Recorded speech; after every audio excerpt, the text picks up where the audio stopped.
सुखो सद्धम देशना सुखो संगस समकानं तपो सुखो। भगवान बुद्ध ने कहा कि बुद्धों का उत्पन्न होना सुखकर है, बुद्धों का दर्शन करना सुखकर है, बुद्ध के धर्म को श्रवण करना सुखकर है, एक साथ मिलकर रहना सुखकर है, एक साथ तप करना सुखकर है। ये आज जो सुखाड़ी गांव में ललितपुर जिला में जो हमारे बौद्ध उपासक हैं, आपके सबके सहयोग से ये जो बुद्ध विहार बना है, बहुत ही अच्छा एक संदेश है, क्योंकि इससे जागृति पैदा होती है। हम सिर्फ अपना आशीषी वचन देंगे, गाना हम नहीं बोलेंगे।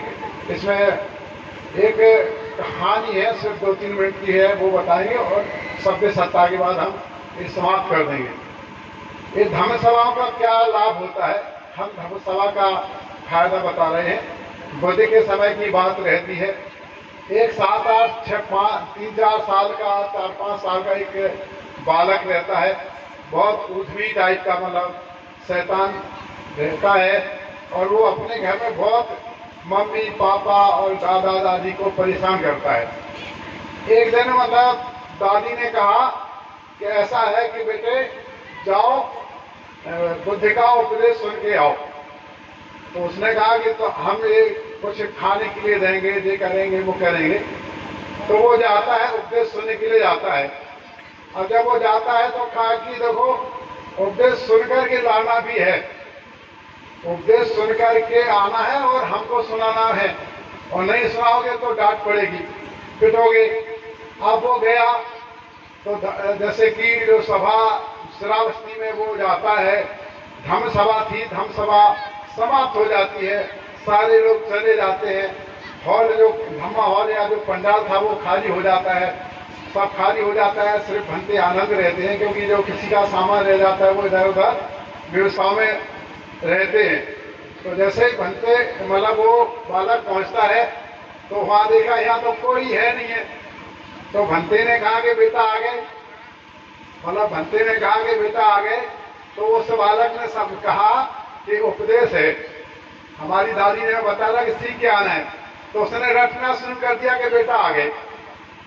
अब उसके बाद क्या हुआ कि अब उसने देखा कोई तो है नहीं यहाँ, तो वो बैठ गया। अब बैठ गया तो कहा कि बेटा बैठ गए। तो उसने एक बात सीख ली कि बेटा बैठ गए, बस खत्म है जैसा। और दूसरी तीसरी बात, उसने काफी समय हो गया कि यहाँ तो कुछ हो ही नहीं रहा है, कोई है नहीं है।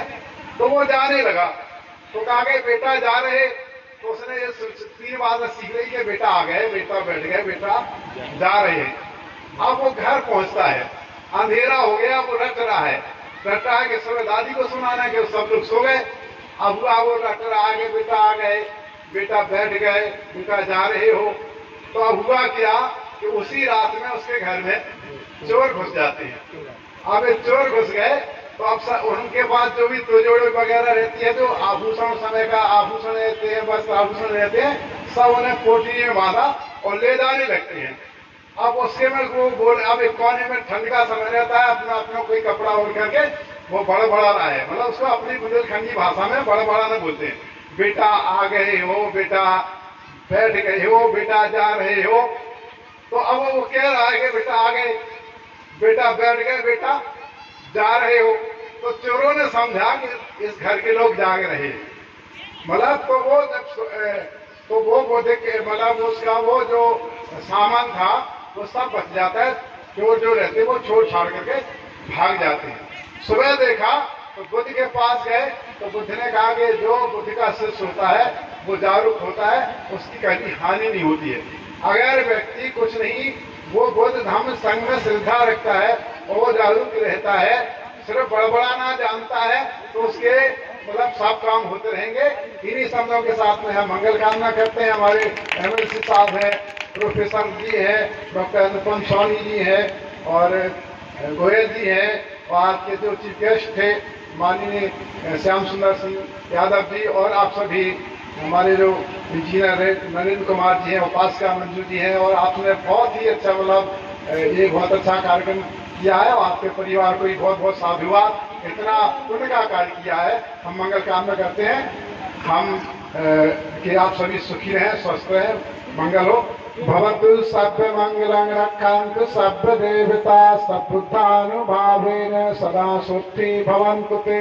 भवतु सर्व मंगलं रक्षन्तु सर्व देवता सद्धर्मानुभावेन सदा सुखी भवन्तु ते।